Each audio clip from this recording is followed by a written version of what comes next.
PlayStation 5 shooters have given me some of my craziest gaming moments.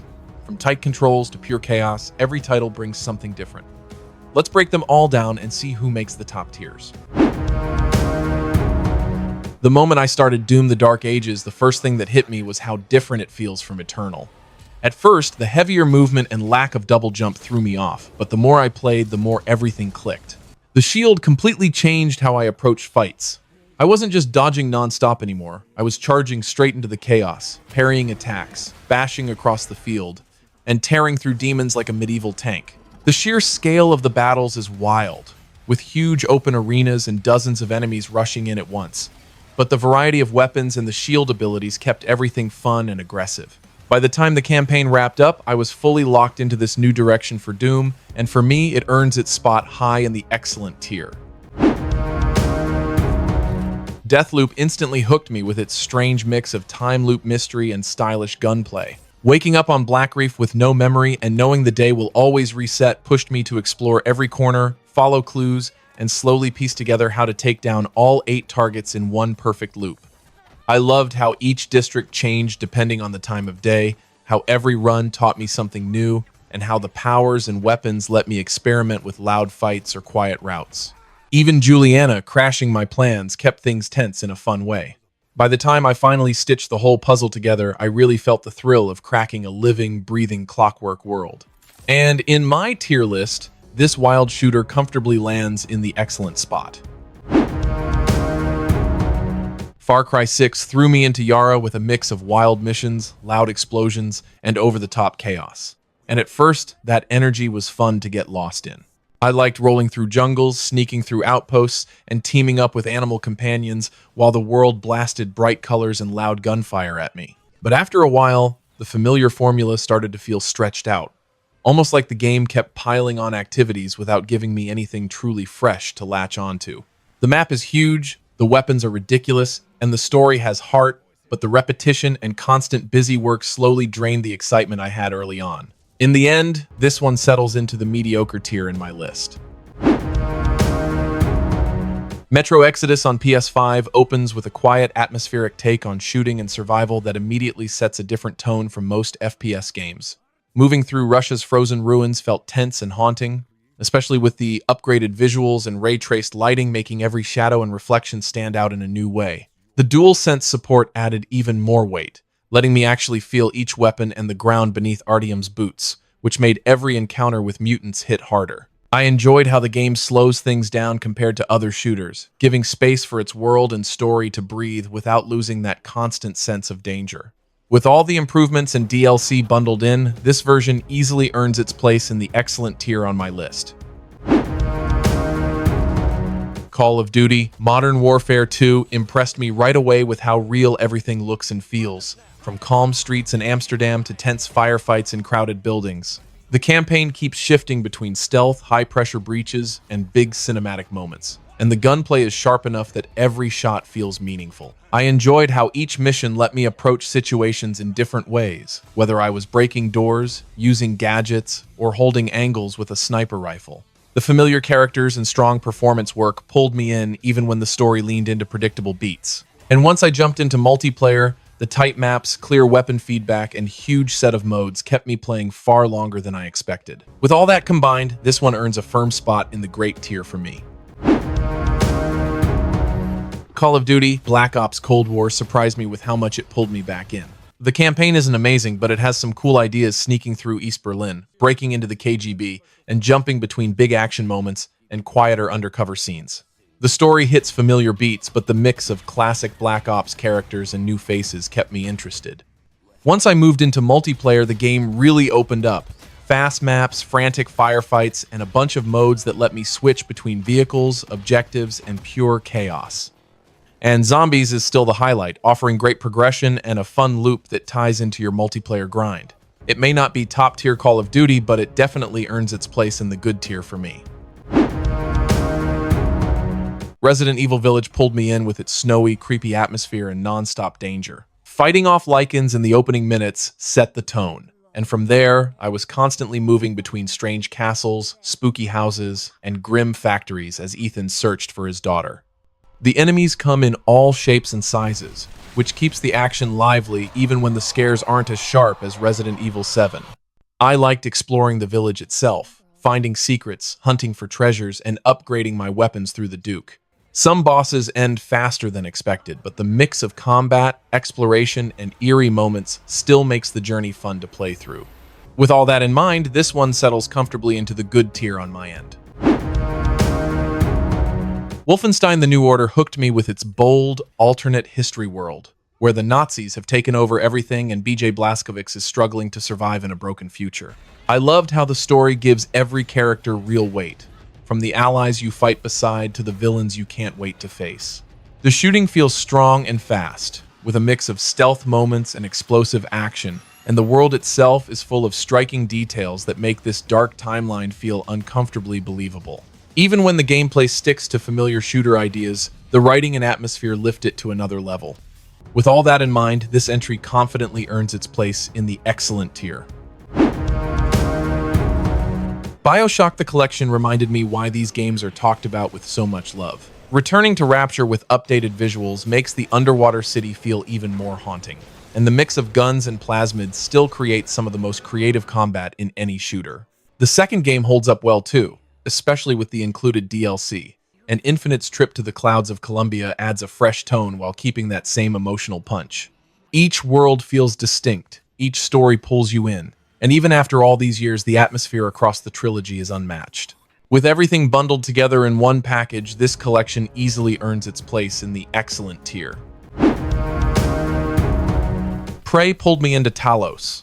With its eerie atmosphere and clever world design, and exploring this huge space station quickly became the best part of the experience. I loved how every room told a story through notes, logs, and small details, and the paranoia of mimics hiding as everyday objects kept me tense even when I wasn't fighting. Combat isn't the strongest, but the mix of abilities, upgrades, and multiple paths through each area made the journey feel flexible and rewarding. The more I uncovered about the station's past, the more I wanted to keep digging, and by the end, I felt like I'd lived through a memorable sci-fi mystery worthy of the excellent tier. Titanfall 2 amazed me with how smooth and fast everything feels, letting me sprint, wall run, and fly across huge levels while bonding with BT in a campaign that never stops throwing new ideas at me. Jumping between walls, swapping gear mid-air, and then switching into Titan combat made the whole journey feel exciting from start to finish, and the clever level design kept surprising me. Even the emotional moments between Jack and BT hit harder than I expected, and the action never loses momentum. By the time the credits rolled, it was clear to me that this one earns its place among the shooters I rank in the excellent tier. Rainbow Six Extraction surprised me with how tense and tactical it is. Every time I drop into an incursion, I feel that pressure of limited health, strict timers, and the fear of losing an operator if things go wrong. The missions change constantly, so I'm always adjusting my approach, planning quietly, and trying not to wake up an entire room of Archeans by mistake. Playing with a coordinated team is where the game really shines, especially when we're dragging each other to safety after everything goes sideways. Progression can feel slow, and cosmetic rewards don't always motivate me, but the moment-to-moment action stays exciting and stressful in the best way. It lands firmly in the good tier for me. Rage 2 hooked me at first with its fast, punchy shooting. Every headshot, every blast, every ability feels loud and satisfying, almost like a lighter version of Doom. But once the excitement wears off, the cracks start showing. The open world looks big but rarely feels alive, and so many missions boil down to wiping out another group of enemies with almost nothing new to think about. I kept unlocking powers and weapons that were fun to use, yet the world around me never gave them much purpose. By the end, the action still felt good moment to moment, but everything outside the gunplay became repetitive fast. That's why Rage 2 settles into the mediocre tier for me. Borderlands 4 pulled me in with its faster movement and a world that finally lets me explore without constant loading screens. I loved bouncing between missions, gliding across Kairos, and testing out all the wild new weapons the game throws at me. The new Vault Hunters feel fun to experiment with, and the boss fights push me to use every trick I've picked up. Even with the bugs, invisible walls, and some messy co-op moments, I kept coming back because the looting and shooting just feels right again. After spending hours tearing through this world, I'd personally place it firmly in the good tier this time around. Superhot hooked me with its strange rule that time only moves when I do, and once that clicked, every fight felt like solving a fast, stylish puzzle. I'd line up punches, throw whatever I could grab, dodge bullets in slow motion, and then watch the replay play out like I was some action movie mastermind. The clean white levels, the red enemies, the creepy messages, and the way the game keeps pushing new ideas all made it weirdly hypnotic. It's short, but every moment hits hard, and finishing a tough stage always made me want to jump back in. With how sharp and clever this game feels, I'm placing it confidently in the excellent tier. Battlefield 1 opens with a gritty World War I atmosphere where every weapon feels heavy, worn, and full of personality. The single player surprised me by focusing on small human stories instead of a big action movie, and even though each chapter is short, they stuck with me. But the multiplayer is where I had the most fun, chaotic fights. Smart class balance, brutal weapons, tanks that actually feel like tanks, and moments where the whole map shifts because of destruction or a massive behemoth rolling in. Not every map hits the mark, but the atmosphere and gunplay kept me hooked, and that's why I'm placing it firmly in the great tier. Coming back to the Crysis Remastered Trilogy reminded me why this series made such a big impact in the first place. The upgraded visuals across all three games look sharp, especially in Crysis 2 and 3, where the lighting and textures feel much cleaner and more modern. Moving between suit abilities still feels smooth, and the gunplay has that satisfying weight I always loved. The AI can be a bit too sharp at times, catching me even when I tried to sneak, but the mix of action, stealth, and those iconic nanosuit powers still makes the journey a blast. It's a strong return for a classic set of shooters, and in this tier list, I'm placing it comfortably in the good spot. Dying Light 2 immediately stands out with its fast, smooth parkour and a massive city built for rooftop running. Moving through buildings, jumping gaps, and using the paraglider made even basic travel exciting, and the day-night cycle constantly pushed me to think ahead before diving into danger. Combat can be messy fun too, whether I'm drop-kicking zombies off ledges or clearing rooms with modded weapons. The story isn't the strongest, and the game launched with plenty of bugs, but the world itself feels alive, especially when its strange characters and chaotic night hunts kick in. With all that in mind, this one lands comfortably in the great tier for my list. Atomic Heart opens with a strange retro-future world full of creepy labs, wild robots, and some incredible art design that makes every area feel unique. Moving through these facilities and fighting everything from metal ballerinas to mustached killing machines gave me plenty of cool moments, especially with the mix of guns, powers, and that glove full of weird abilities. The open areas weren't always fun to revisit, and the fetch quest structure dragged at times, but the visual detail and atmosphere carried me through. The story doesn't come together as strongly as I hoped, and the main character isn't the best, yet the overall journey still kept me entertained. For me, it comfortably earns a spot in the good tier. When I jumped into Sniper Elite 5, I enjoyed how much more control I had over Carl. Moving across rooftops, climbing through windows, and finding new angles to line up shots made each mission feel more open and flexible. Sniping is still the star of the show, and the X-ray kills never get old. I liked tweaking my rifle at workbenches and choosing how I wanted to approach each target. But the story didn't do much for me, and some missions started feeling the same with repeated objectives. Even so, sneaking through big maps and picking off enemies one by one stayed satisfying from start to finish. For this tier list, this one settles comfortably in the good tier. Deep Rock Galactic instantly felt fun with its mix of mining, shooting, and trying to survive in those pitch-black caves. Moving through tight tunnels with only a few flares and hearing bugs closing in added a constant sense of tension. I enjoyed how each class brings something different, and using those abilities together to reach tough spots or hold off big waves always kept things interesting. The combat hits hard, the missions stay fresh, and the silly moments back at the station give the game its own personality. Even with the occasional connection issue, the whole experience of fighting, exploring, and escaping stayed enjoyable from start to finish. In this tier list, it earns a solid place in the great tier. Metal Hellsinger grabbed my attention right away with its mix of fast shooting and rhythm timing. Every fight feels intense because landing shots on the beat boosts your power and brings the music to life. I loved switching between weapons, especially when the Hellcrows or shotguns synced perfectly with the soundtrack. The vocals kicking in during big moments made the action feel even stronger. Some sections slow down when enemies stop spawning, but overall the flow of combat and music stays exciting. With fun weapons, stylish levels, and a soundtrack that fires you up, Hellsinger earns its place in the great tier. Borderlands 3 kept me glued to the screen with its wild gunplay and non-stop loot drops. I loved moving from planet to planet, meeting strange characters, and testing out weapons that all feel completely different from each other. The humor still hits, the missions stay fun, and every new gun made me want to try another build. Playing with friends is even better thanks to easy co-op and shared loot options.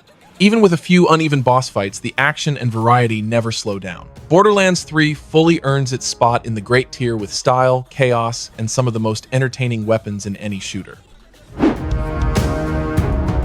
Chernobylite puts me in the middle of the exclusion zone with a mix of shooting, survival, and base management that works well enough, even if nothing fully comes together. I like the loop of heading out each day to scavenge, bring back supplies, and upgrade my base, but the world can feel empty, and the characters don't always come alive the way they should. Combat leans towards stiff, so I often stick to stealth just to avoid how clunky gunfights feel. Still, the atmosphere is strong, the scanned environments look great, and building up a team has its charm. In the end, it settles nicely into the good tier for me, thanks to its mood and ideas, even if some mechanics fall short. Severed Steel hits fast, loud, and chaotic, and once I understood how it really wants me to play, everything clicked. The game pushes me to stay in constant motion wall running, diving, sliding, and chaining stunts just to stay alive while blasting enemies across neon-soaked arenas. The gunplay feels wild in a good way, and the destructible environments make every room feel like controlled chaos. The story barely matters, but the action is sharp, short, and addictive, especially when bullet time kicks in and I start wiping out rooms like an action movie hero. It doesn't always feel weighty or grounded, but the fun carries it through. For my tier list, it fits comfortably in the good tier, thanks to its style and non-stop momentum. Destiny 2 pulled me in with its sharp shooting and a campaign that finally feels meaningful. Losing my light to Gaul gave the whole story a strong push, and running missions with my fire team stayed exciting from start to finish. I loved how many activities opened up as I kept leveling. Public events, nightfall runs, strikes, and the Leviathan raid all added new ways to grow stronger and earn better gear. Even if the campaign's final fight didn't quite land, everything afterward kept me engaged and pushing forward. Destiny 2 delivers great co-op action, rewarding progression, and a world that's easy to sink hours into. On my tier list, it stands firmly in the great tier, earning its place through consistent depth and replay value. I love how Apex mixes fast movement, solid gunplay, and clever team tools. I slide, jump, and juke through fights, then use a Legend's ability to turn the tide. It feels smart and active every match. The ping system makes solo queue easy to play with strangers, and the seasonal updates keep things fresh without breaking what works. Sure, servers and audio bugs pop up sometimes, but they don't stop me from coming back. Apex is a top-tier battle royale. I place it in the excellent tier for constant polish and non-stop fun. Doom Eternal hits me with non-stop action from the moment I step into the Slayer's boots. Every arena feels like a wild test of reflexes where I'm swapping weapons, chainsawing for ammo, and diving into glory kills just to stay alive. The movement is fast, the enemies push me hard, and the upgrades keep me thinking even while everything explodes around me. Between missions, the Fortress of Doom gives me a breather, but once I'm back in the fight, it's pure chaos in the best way. The game looks incredible, sounds intense, and never lets up. Doom Eternal earns its place in the excellent tier for delivering some of the most satisfying combat I've played.